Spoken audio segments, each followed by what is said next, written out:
Ya, pemirsa masih di toko kita, masih bersama dengan Menko Polhukam, Bapak Wiranto. Pak Wiranto, oke, kita masih di toko kita. Tadi saya sempat bicara mengenai mafia hukum.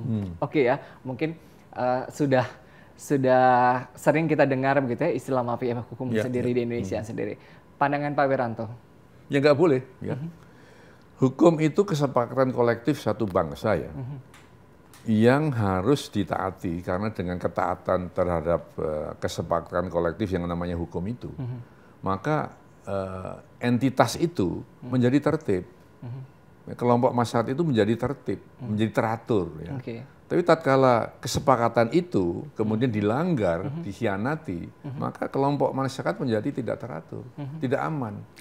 Nah, maka orang-orang yang bermain-main mempermainkan hukum, ya, memperjualkan hukum yang katanya mafia itu berkhianat bisa harus kita Pak? berantas, nggak boleh.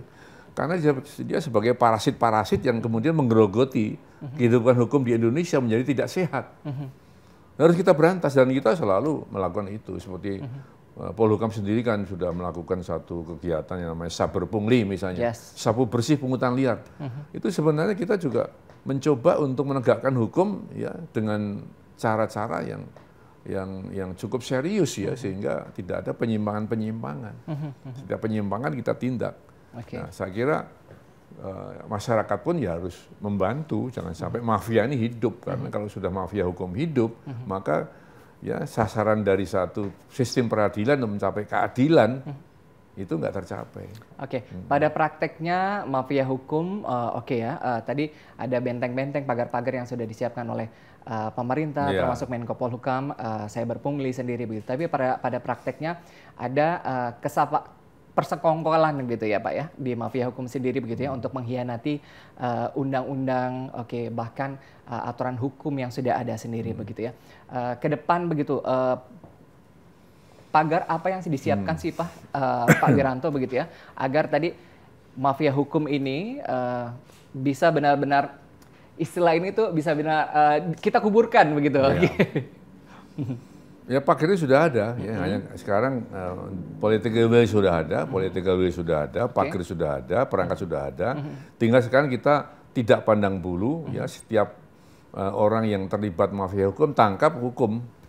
Udah itu aja. Ya, karena sebenarnya untuk mencegah orang melanggar hukum itu ya dihukum. Ya, nah untuk nggak ganggu yang lain. Bicara mengenai hukum sendiri begitu ya, ada yang bilang bahwa kalau tadi Bapak sebutkan korupsi sendiri, hukuman korupsi sendiri belum menjadi efek jerah. Ada yang mengatakan seperti itu loh Pak ya. Kalau Bapak sendiri melihat gimana Pak Wiranto? Jerah dan tidak tergantung pada manusianya kan ya. Juga tergantung kepada kebutuhan-kebutuhannya.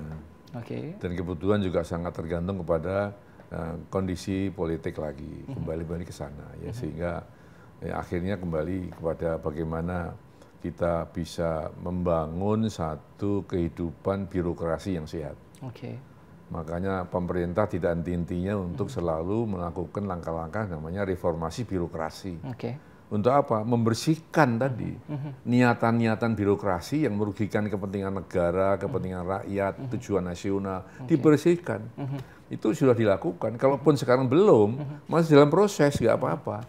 Ya, karena tidak sekali jadi itu. Membersihkan itu, kalau membersihkan kamar mungkin ya 1 jam juga selesai. Tapi membersihkan ya satu akhlak dan moral ini kan perlu waktu. Ya, apalagi sekarang ini kan kita masih terganggu dengan proses ya pilkada serentak, ya pemilu, ya, semua kan kadang-kadang kita juga terbagi ya perhatian kita untuk hal seperti itu. Tapi kalau pemerintah memang niatnya memang sudah jelas bahwa kita harus berantas itu.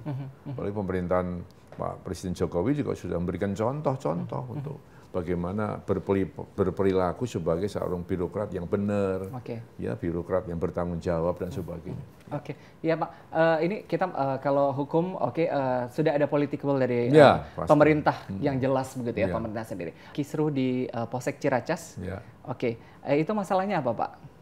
Ya baca aja di berita itu udah banyak, jangan minta tolong saya. Itu sudah ada beritanya yang jelas, ya sudah ada di internet, sudah ada di pemberitaan-pemberitaan surat kabar, itu sangat jelas sekali bahwa peristiwa itu kan dipicu dari suatu perselisihan pribadi, ya kan. Tetapi kalau kemudian menjurus kepada satu perusakan instansi militer, instansi pemerintahan, instansi kepolisian, itu tidak dibenarkan. Ya, maka harus ditindak dengan tegas siapapun ya pelakunya. Dan saya sudah memberikan instruksi, daripada ditanya saya sudah menyampaikan bahwa saya sudah memberikan instruksi waktu itu, ya bahwa ini tidak bisa dibenarkan. Tindakan oleh siapapun harus diusut tuntas. Ya. Oke, iya. Kita bicara mengenai tahun politik tadi saya katakan di awal. Oke, tahun 2019 ini akan menjadi tahun politik bagi Indonesia karena banyak sekali event politik begitu ya. Ada pemilu legislatif, kemudian juga pemilu presiden pilpres sendiri. Oke, bagaimana persiapan begitu ya keamanan sendiri menjelang pilpres dan juga pileg, Pak Wiranto? Sebenarnya kalau persiapan sudah sangat bagus ya, karena kita sudah punya pengalaman untuk pengamanan pemilu yang lalu, juga pengamanan yang sukses dari pilkada serentak 2 kali, ya, sehingga aparat kepolisian dibantu oleh TNI sudah membuat suatu perencanaan yang matang dari antisipasi sebelumnya mengenai kerawanan-kerawanan pemilu, ya, sehingga menurut saya ya, dengan apa yang telah dipaparkan, yang sering kita rapatkan di kantor Polhukam ini, kita sudah maksimal ya untuk mengamankan proses pemilu yang akan datang ini. Tetapi kembali tadi bahwa pemilu itu kan milik rakyat ya, milik kita bersama, milik nasional. Soal pengamanan pun jangan bulat-bulat diserahkan kepada polisi dan TNI. Harus ada keterlibatan rakyat ya, karena dalam Undang-Undang Dasar pun dikatakan bahwa seluruh warga negara punya kewajiban untuk melakukan pertahanan dan keamanan negara. Ini kan keamanan negara, sehingga ya semua masyarakat ikut terlibat. Sekarang kalau nggak aman dari mana sih asalnya? Kan dari masyarakat. Nah, kalau masyarakat sendiri ikut terlibat, ya tidak berbuat sesuatu yang melanggar hukum, ya akan tenang-tenang saja. Ya, Pak Wiranto, bagaimana Anda melihat kekuatan politik sekarang ini?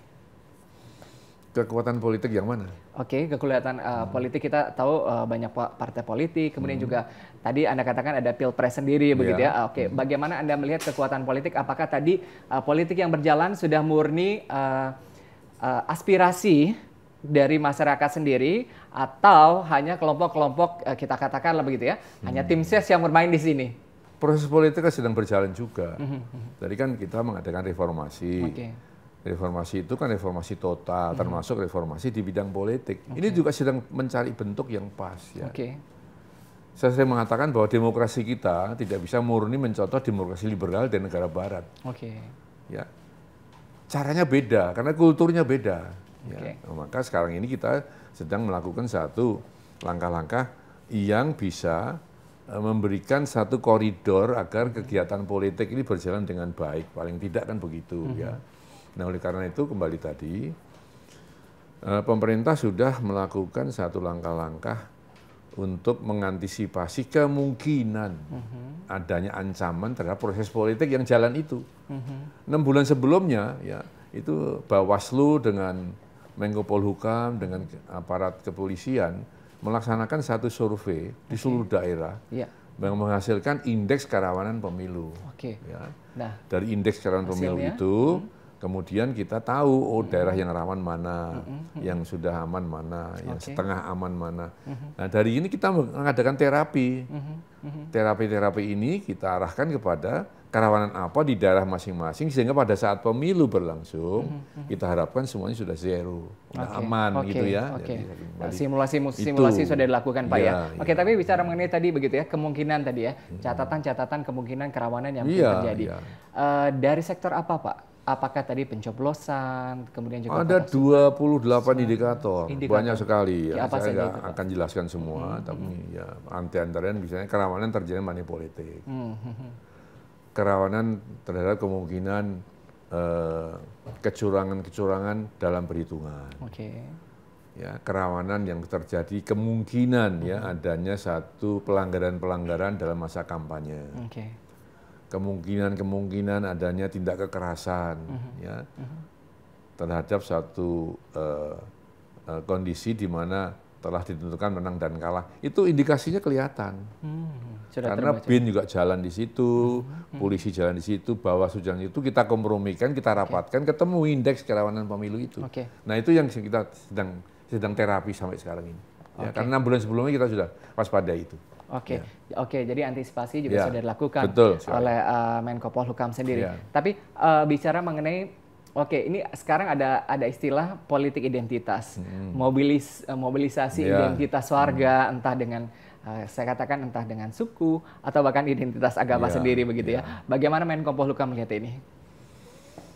Bukan Menko Polhukamnya ya, tapi saya kira ya semua anak negeri ini prihatin kalau politik ini sudah menggunakan politik identitas. Ya.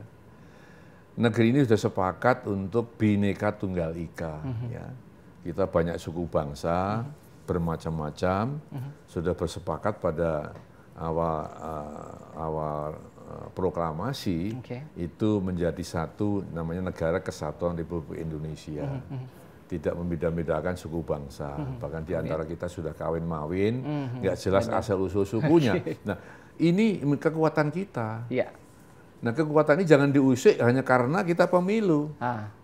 Pada saat pemilu, tatkala menggunakan kembali politik identitas, ini suku ini, agama ini, ini yang kemudian merusak apa yang sudah kita sepakati. Berarti kita mengkhianati kesepakatan yang sudah kita buat. Itu yang salah, yang tidak boleh. Demokrasi murni tadi ya Pak ya. Makanya sekarang kalau politik yang benar itu bukan menggunakan itu, tapi menggunakan ukuran kompetensi pemimpinnya.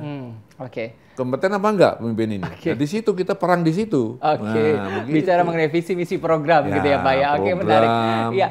Kemudian kompetensi itu macam-macam ya, pengalaman track recordnya, pengalaman penugasannya, ilmunya, karakternya, kan begitu. Pak Wiranto masih akan kita lanjutkan di toko kita. Pemirsa tetap bersama kami.